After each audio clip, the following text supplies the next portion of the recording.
Habits and unconscious behavior is something essential to our brains. Creating new ones is something that takes time and a lot of energy. But the moment we have built a stable behavior or habit, our minds can go on automatic mode to save a lot of energy in the future. When it comes to child development, it's been said that the most crucial milestones in a kid's life occur by the age of 7.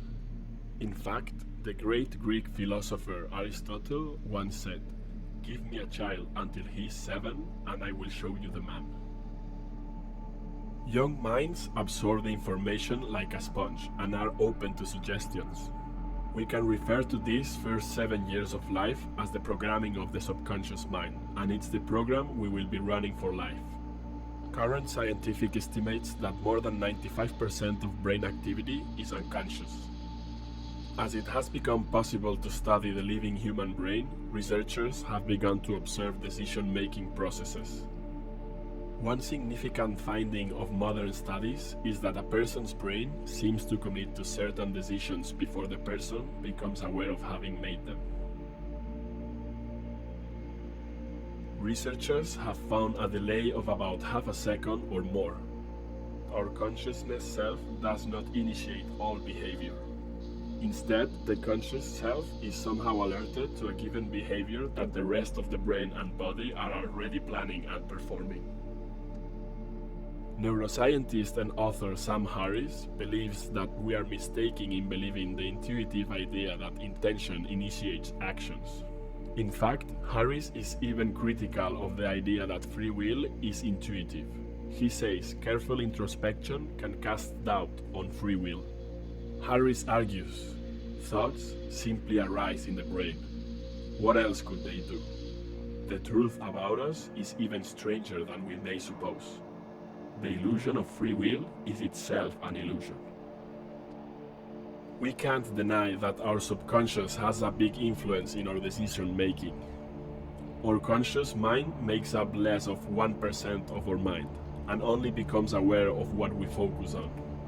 On the other hand, our subconscious mind makes up 99% of our mind, and it's relentlessly absorbing over 2 million bits per second of information from the environment, including so many things we could not possibly be aware of. Some of the most outstanding marketers know this fact and use it with art and mastery to sell to you. They produce things like font, color, shapes, sentence structuring, and more to talk directly to your subconscious mind. For the last few decades, most of population lives in an environment that is constantly attacking our subconscious mind. We also have become attached to devices that constantly feed all kinds of information and publicity to our minds. Knowing the immense role our subconscious mind has in our decision making, how much is it affecting our lives? Are we truly living our lives, or are we living in an illusion and following patterns and behaviors that have been induced into your mind? The same way we try to be careful of what we feed to our body, we should also be careful of what we feed to our minds. With all the information and knowledge we get nowadays, we worry about things that are happening in the other end of the world, forgetting of the real situations we are right now in this moment, in this place. Social media can make us worry about what people we have never met think of us, but we might ignore how our neighbor is doing. Many of us live most of our lives in an imaginary world constructed in our minds. The more we stay and feed that illusion, the more it becomes our new reality. Becoming conscious of how great the impact of the information we feed to our brains will help us to take action and become very selective with that information. Being 100% here is going to improve our daily activities and our relations. We might even realize that many things we have consuming or things we do are not something we really want and need. We will become aware of many things that we have been ignoring for a long time.